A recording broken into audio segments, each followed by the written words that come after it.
Before I get into the video, I want to let everyone know that I'm working on scripts for the next 4 episodes, but haven't chosen what we'll release next. You can give your input on which is next via a poll that I'll link down in the description. I also want to give a big thank you to everyone who has liked, commented, or subscribed just from the first video. I'm recording this a week after the release of Age of Veracity, and it's so incredible to me that so many people enjoy what Grim and I have made. I can't properly describe how ecstatic I am about it all. I'll do my absolute best to keep this good work up. Now, onto the video. Hi everyone, welcome to what I'm calling Story Mode Plus. Story Mode Plus will be occasional follow-ups to main episodes for various purposes. This follow-up is for Age of Veracity, where I'll be covering a bunch of things that I couldn't fit into the video, as well as trying to address certain questions people had about it. For the curious, the reason these things weren't included is because the video was already longer than I wanted it to be, meaning I had to cut out the less important stuff to focus on what mattered. This won't have the fun, snappy editing that Grim does, and will instead just focus on the information.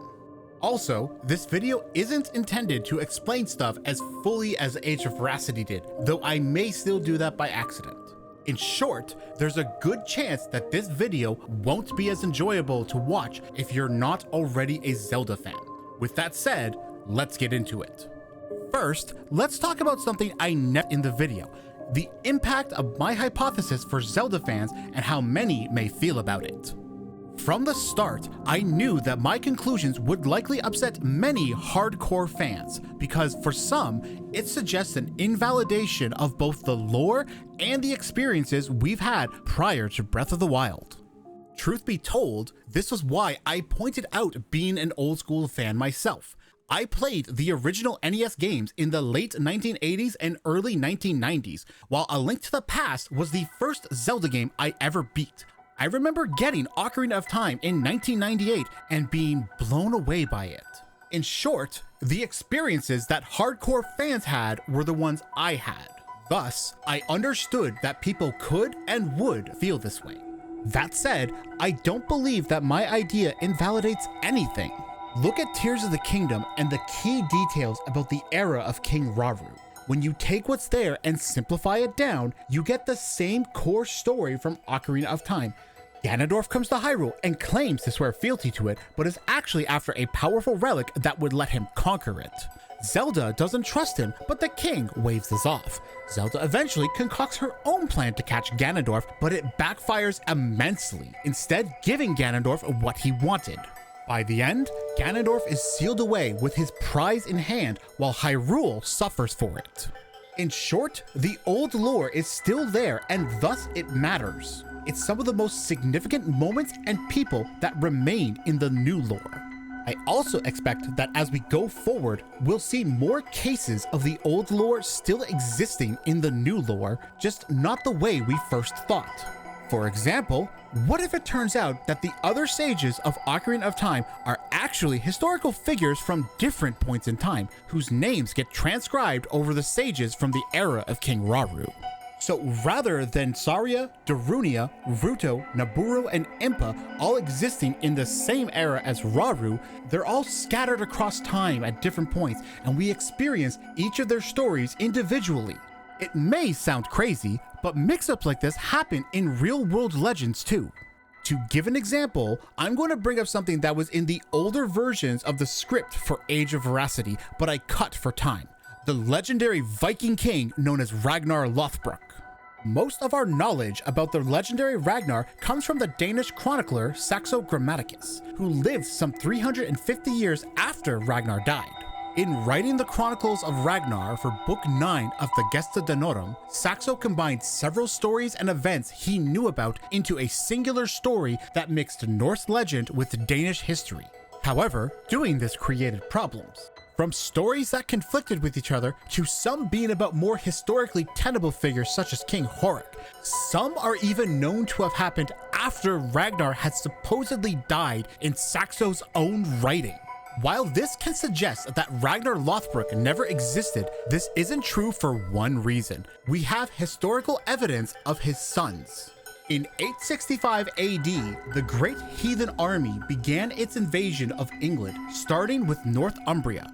3 of the 5 men said to be Ragnar's sons led this invasion: Ubba, Ivar the Boneless, and Halfdan Ragnarsson.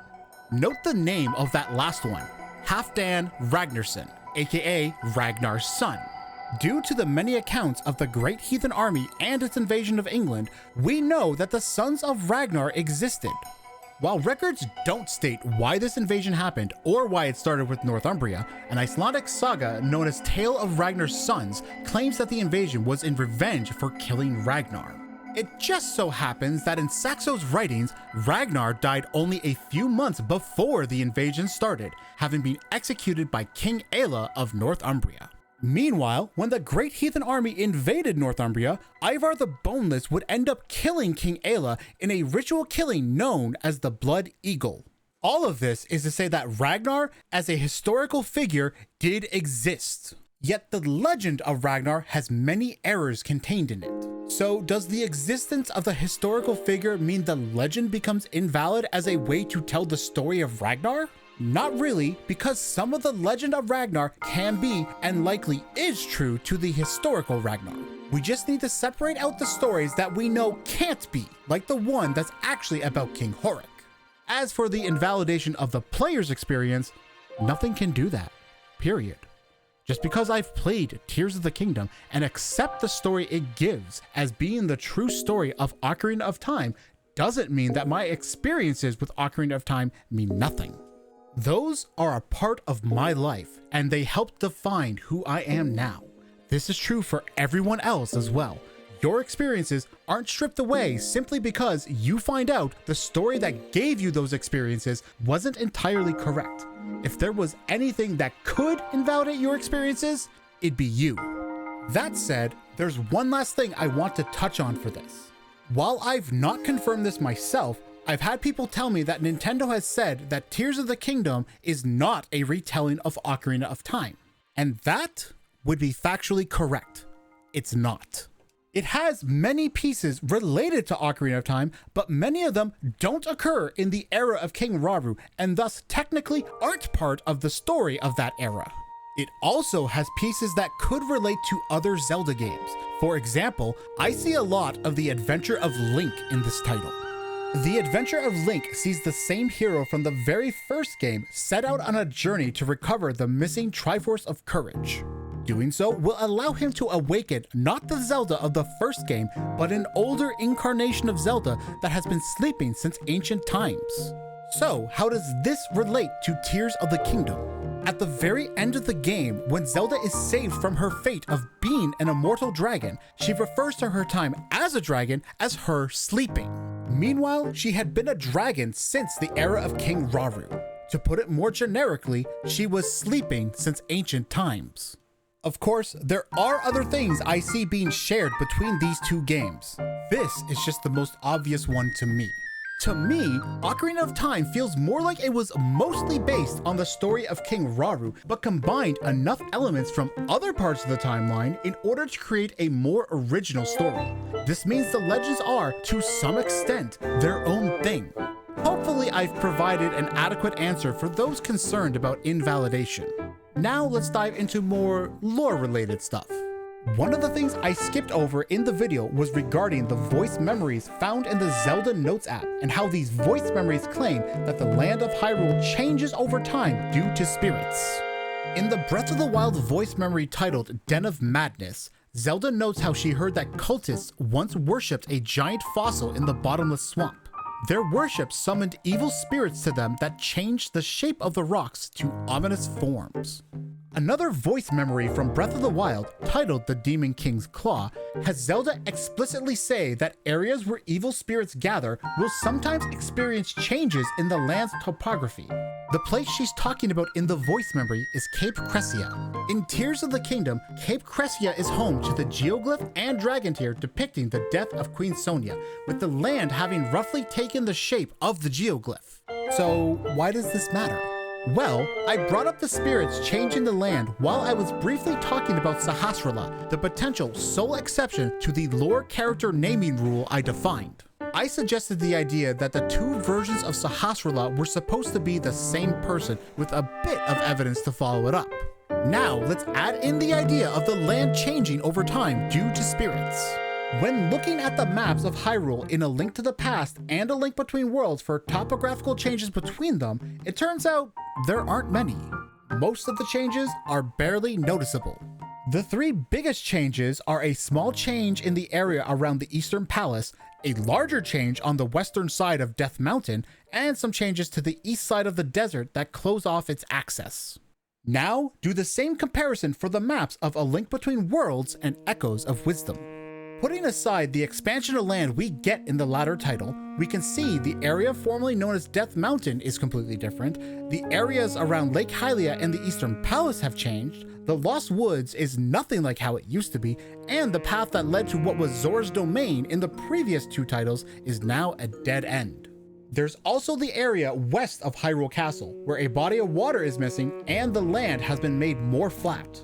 In addition, the area that was once the location of Kakariko Village in the other two games has also changed. This is why I think that the two Sahasraras are the same. They exist in two versions of Hyrule which are near identical, just like how the two Sahasraras are near, if not completely identical.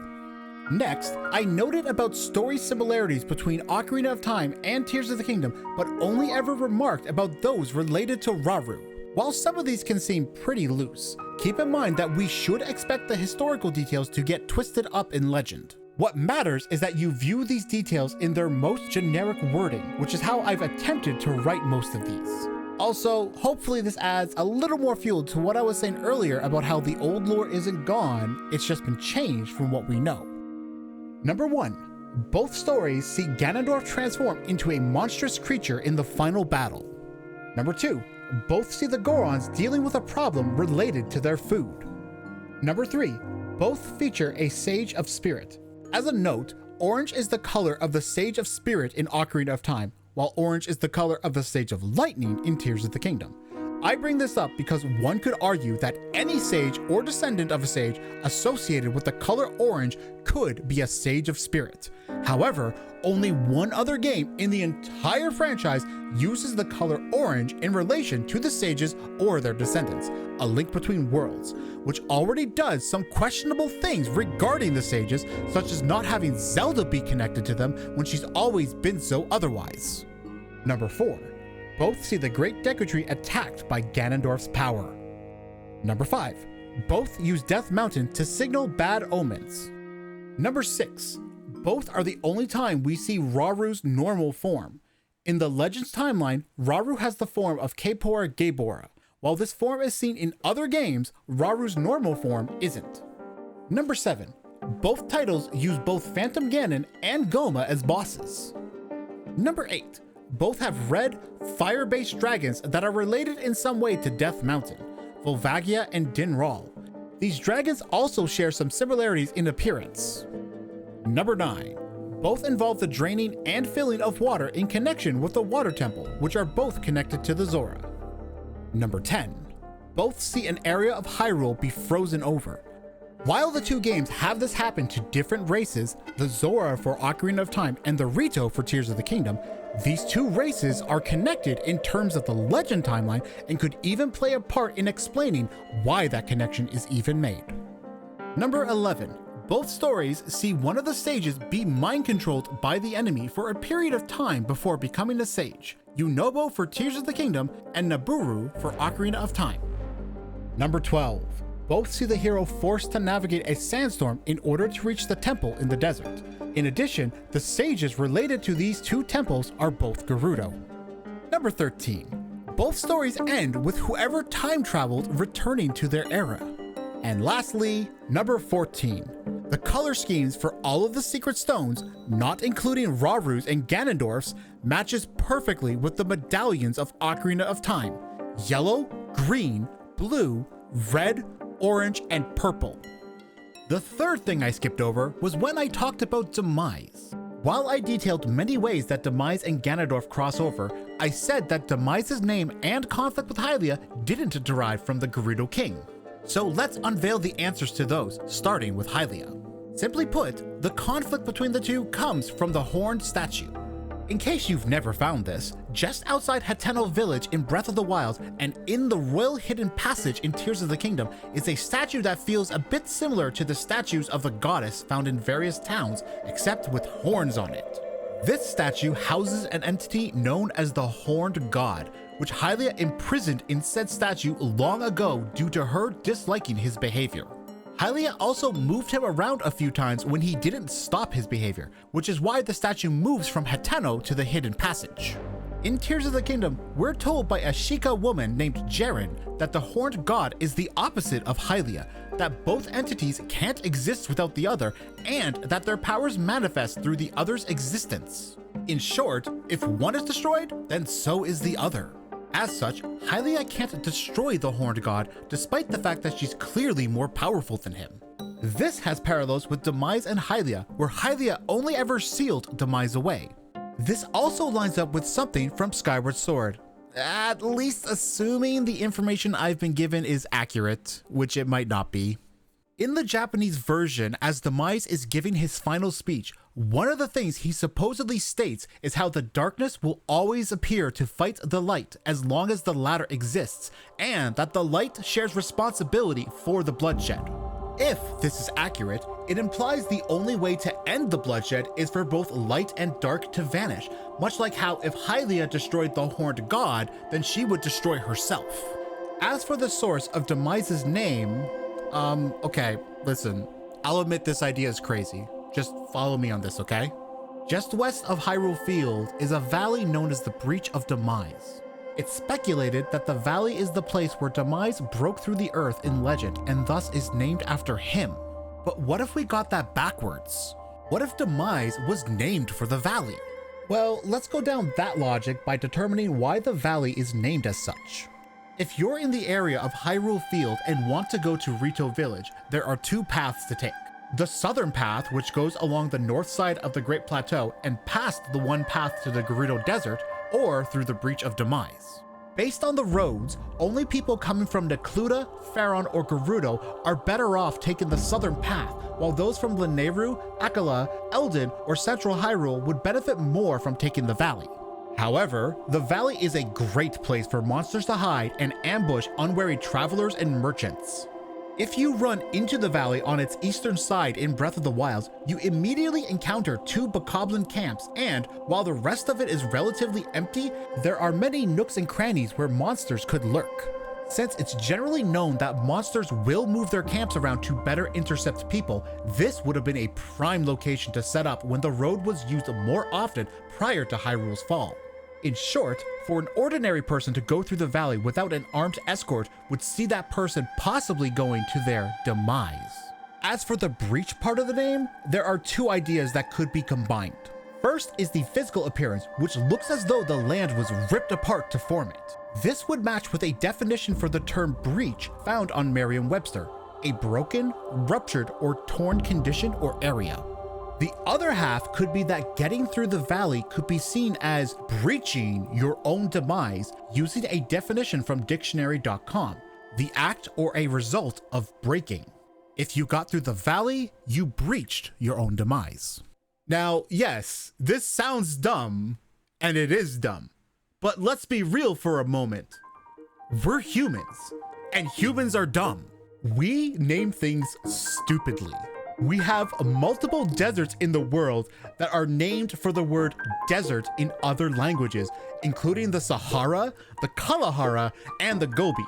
To call any of these by their name and add desert on the end is basically pointless repetition.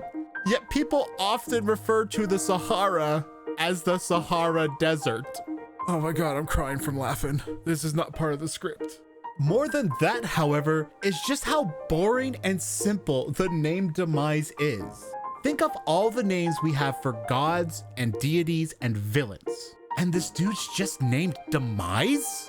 Not only is it a boring name, it tells too much of the character, that he will bring the demise of everyone. What? That's dumb. That's almost as boring as calling a villain who devours everything as Null.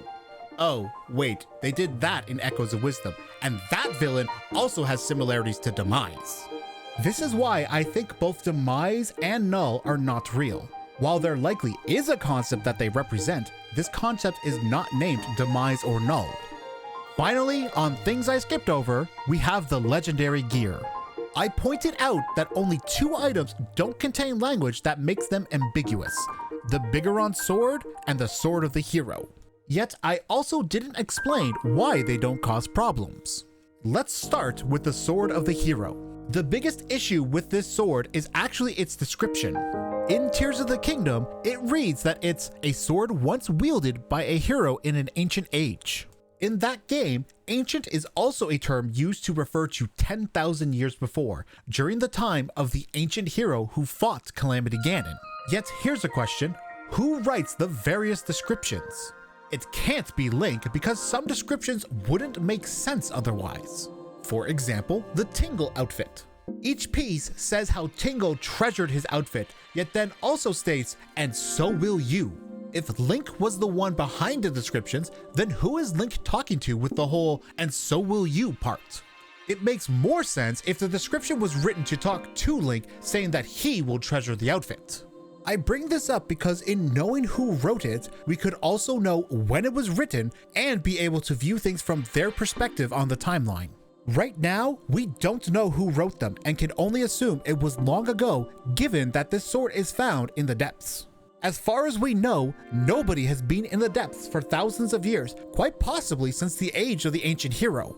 If we presume that's when the depths were last accessed and when the sword was put there, that suggests that the hero who wielded the sword was from up to 10,000 years before the ancient hero, now putting us at up to 20,000 years ago. Because of this, we can't make any assumptions about when this sword was used. It could have been used at any point in the timeline. This is also the case for the Bigoron sword. The era that the Hero of Time was said to exist is now the era of King Rauru, yet there's clearly no Hero of Time present in that story. This means that the Hero of Time had to exist at another point in time, and that this sword was also made at that new point. As such, neither present a problem for the lore. Also, just as a side note, I discovered in the last few days that I made an error. In the video, I said that the only items to have both their names and descriptions changed were the items that were all connected to Ganondorf. However, one thing I completely forgot about was the white sword of the sky. In Breath of the Wild, it's called the Goddess Sword, and part of its description is related to the story of Skyward Sword. This part of the description was changed along with the name for Tears of the Kingdom. While this doesn't change anything, I just wanted to note this. Now, there's a lot more I could talk about regarding the Zelda timeline.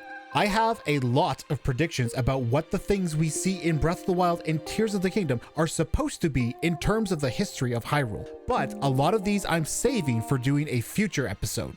Also to allow Age of Imprisonment to come out to see how well it works with the Age of Veracity hypothesis, such as if certain names show up. The rest of this video will focus on comments and questions that you all left me that I felt everyone should get to hear the answers for without hunting them down. First, Donkar97 pointed out the name of Fado and how it's used in multiple games, with one of those uses being of some lore importance. In Ocarina of Time, Fado is the name given to a Kokiri girl with blonde hair. Fado then reappears in The Wind Waker as the former Sage of Wind and is depicted as a boy with blonde hair. There's also a third Fado from Twilight Princess, an older man who runs the Ordon Ranch. Right off the bat, we can put that third Fado aside as not being relevant to the lore at all. This leaves the two Kokiri Fado. Simply put, I think the fact that there are two Kokiri Fado, but they swap genders, is actually evidence for the historical/legend idea. To explain this, we need to look at the development of Ocarina of Time and a specific place, the Forest Temple. Originally, the Forest Temple wasn't supposed to exist. In its place was the Wind Temple. In addition, the sage for it wasn't Saria, but rather someone by the name of Mido, the same name used for the boss of the Kokiri. Now, I don't intend to cover the development of Ocarina of Time, so I'll just say that Zelda YouTuber Zeltic has a great video talking about Mido as the Sage of Wind. I'll include a link to it down below. Anyway, all of this is why the area representing the Forest Temple in the final dungeon is based on wind-related puzzles. It's a carryover from the original temple design. What matters is that once upon a time, there was a Sage of Wind in Ocarina of Time, and they were male. I think that the Fado of Wind Waker is meant to be a combination of Saria and Mido into one concept, but also including design elements of the original Fado. This new Fado inherits Mido's gender and his intent as the Sage of Wind, the silhouette of Saria's hair, as well as her penchant for music, and the original Fado's blonde hair and a bit of her personality. Wind Waker Fado is said to be somewhat saucy, according to a figurine of him that you can obtain in the game, while Ocarina of Time Fado can come off as somewhat saucy when she demands that adult Link give her a medicine he had on him since it was made using mushrooms found in the forest. With all that said, I'll admit I wasted time with this answer. Of the three Fado, only Wind Waker Fado has any lore relevance. Also, Wind Waker Fado is known as Photo in Japan, so it's a different name. I just didn't want to go for the low-hanging fruit, you know? Anyway, Chris GX1EI, I don't know how you're actually supposed to say that, noted that Nintendo has stated Raru's Kingdom is supposed to be one that's being refounded.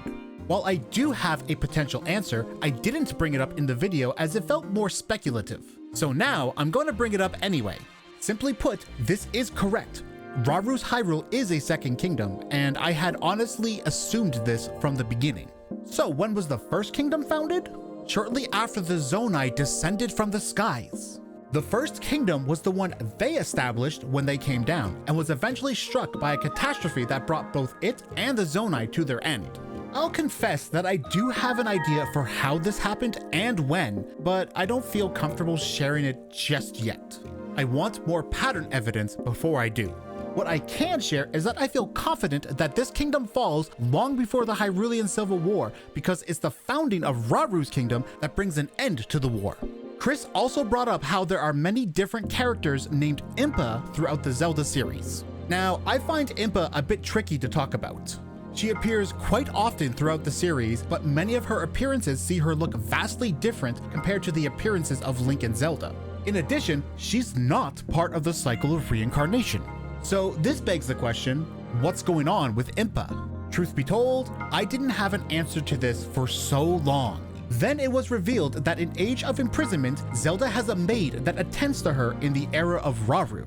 This maid, known as Linelia, looks a lot like the Impa from the Oracle games. It was seeing this that finally helped me come up with an answer. The name Impa ends up being transcribed onto a variety of people from throughout the timeline, all who share a similar role as caretakers of members of the royal family. As for why this happens, it's likely because these names get lost to time, while the name of Impa shows up enough that the people who create the legends just assume she's a more staple figure in the grand scheme of things. For the next comment, AnonYT tried to make a version of the timeline and how they thought I was seeing it, but given how they made it look, I felt I should expand on this. To properly visualize it, you need to start with the legend timeline as seen in Hyrule Encyclopedia, but add both Echoes of Wisdom and the various between-game events found on the Hyrule Historia version, such as the Hyrulean Civil War and the Imprisoning War. Remove the titles of each game, but keep the blocks representing stories in Hyrule. In the block where Ocarina of Time is supposed to occur, write in Story of King Raru. Erase where it says the hero is defeated and replace with Queen Sonia is slain. Finally, at the very end of the Downfall timeline, place both Breath of the Wild and Tears of the Kingdom. Then at the end of the adult timeline, place Age of Calamity. That's it. That's the timeline. Basically, it's the exact same as the existing timeline, just that the game titles are removed and replaced with our new knowledge. For the last comment I have, this isn't from any specific person, but rather is something I've seen a few people say in different ways. The idea that I don't have any actual evidence for many of the arguments I've made. Let me be clear about something. Yes, I don't have actual evidence for certain arguments. In these instances, I rely on pattern recognition in the information we have available to us. To explain this, let's look at my rules for Ganondorf. The first rule is that once he transforms into the bipedal pig form of Ganon, he remains in that form. The second rule is that when he's slain as Ganondorf, he never returns as Ganondorf. Now let's look at the timeline. In the Downfall timeline, every appearance of the Demon King is in the bipedal pig form. Oh, for people who don't know, bipedal means he walks on two legs as humans do. Anyway, we never see the form of Ganondorf return in this timeline. It could be argued that he's capable of transforming back and simply chooses not to, but this is just silly because making himself look human again would be to his advantage, allowing him easier access to places. Let's look at A Link to the Past, where we see Ganon do this exact thing by using an alter ego, Aghanim, to get into Hyrule Castle. But why did he use the form of Aghanim? It's not like anyone in Hyrule would know what Ganondorf looks like. This is supposed to be somewhere between 100 and 1,000 years since the events of Ocarina of Time. Ganondorf could have easily just taken on his old appearance and just give a false name. The fact that he takes on the form of Aghanim suggests he can't take on his old Gerudo form through any means. Instead, he has to use his magic to make an entirely new form for his spirit to inhabit. This would explain why, upon beating Aghanim for the second time, Ganon's spirit rises out of the body then flies away. As for the second rule, it's crafted the same way, but with a lot less information on hand. It primarily hinges on how Ganondorf is said to return in Four Swords Adventures. That he reincarnates into Demon King Ganon, implying he does so directly rather than first returning as his Gerudo self. As I said before, this isn't evidence, at least not on its own. Yet there are things that do have evidence. There's evidence of the Master Sword being bound by bloodline despite what we've seen in games like Wind Waker. There's evidence that the royal family is not descended from the gods despite what Skyward Sword claims. There's evidence that Tears of the Kingdom's backstory is the same as Ocarina of Time. When you have evidence that can point in a specific direction and then find patterns that also point in that same direction, it gives weight to those patterns. It's important to see the forest for the trees. With that said, there's something else I need to say. It's not about if I'm right or wrong. It's about driving discussion and new ways of thinking. If I'm ultimately wrong about my thinking, that's fine. Obviously, when I'm making an episode, I need to present it in a way that's confident and entertaining, but this doesn't mean I'm assuming everything I'm saying is the only correct way. It's why I'm willing to admit to my mistakes, like when several people noted ways that the hero of time could have had children but never trained them. At the end of the day, my goal is to help people explore new ideas. And now we're at the end of the video. If you've made it this far, thank you so much. Hopefully my responses have been good enough. To end this video, I want to do a little something that I won't be doing in main episodes. Self-promotion.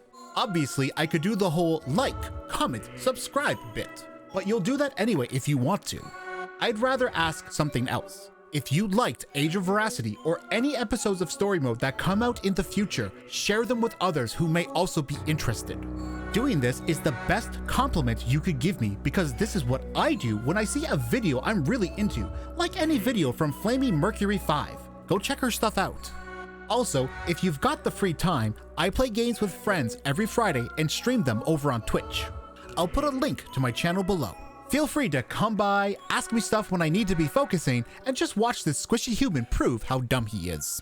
Okay, I'm done now. Have a great day, and I'll see you next time.